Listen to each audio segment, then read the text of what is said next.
is this one, the Moxley Danielson pairing. It's working so well, and we knew it Love would. this pairing. It's just the violence as we have seen Danielson kind of crave nonstop.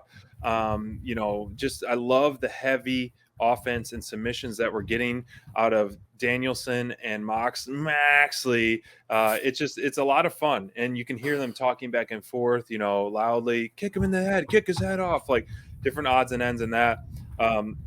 But all that aside and all great aside, a standout, I mean, I think you would agree, was Wheeler Yuta in this match. I mean, that guy, the kid, took excuse my French, he took an ass whooping right away. Chop after chop, kick after kick, headbutt after headbutt. And even after all those ass whoopings, Yuta was getting his spots in, getting his big spots and standing up, craving that kick from Danielson, coming back in the ring at the end of the match, which was very interesting.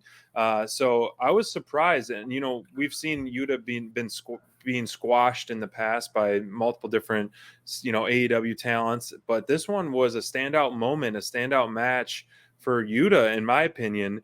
And I think he really, stood above everyone. And, what happens from there, who's to say?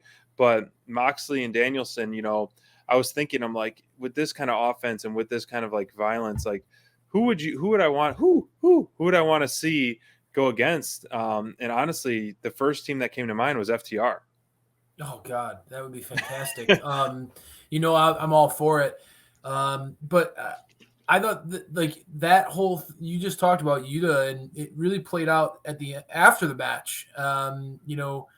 He seemed conflicted. He went back to the ring, left the best friends behind, went back to the ring, stood toe-to-toe with William Regal, Danielson, and Mox. Yeah.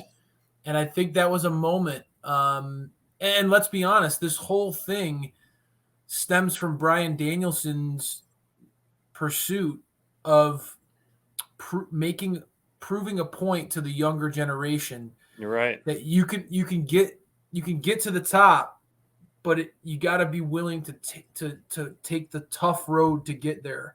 Sure. And he's more than happy to make that road as difficult and as challenging as possible for his foes, man. I mean, Moxley and Danielson, this pairing, these guys, they threw it out there in the chat. I love this violent gentleman. I like that a lot with the Regal pairing.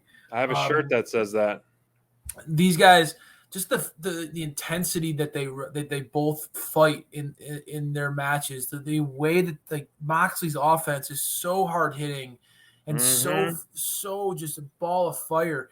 Danielson, as you know, man, just the guy's strikes and his submissions and this nasty side of him. I loved it. Honestly, if it wasn't for the main event, this tag match, Moxley and Danielson would be my top performers, because I'm such a huge fan of this pairing. I think that these two guys work really well off each other. Obviously, both guys as single stars could be main eventers, world champions anywhere in the world. But pairing them together and having William Regal be their mentor, I mean, they not only can they bring it in the ring, but they have a razor sharp focus now. They seem like they have a mission. And I mean, we just got done talking about how Red Dragon have emerged as the number one contenders, man. These guys, I have a feeling, are going to go on a warpath, and they're going to be putting down tag team after tag team after tag team. And I think that the Wheeler Yuta situation, that what we saw tonight, is only a taste of what's to come.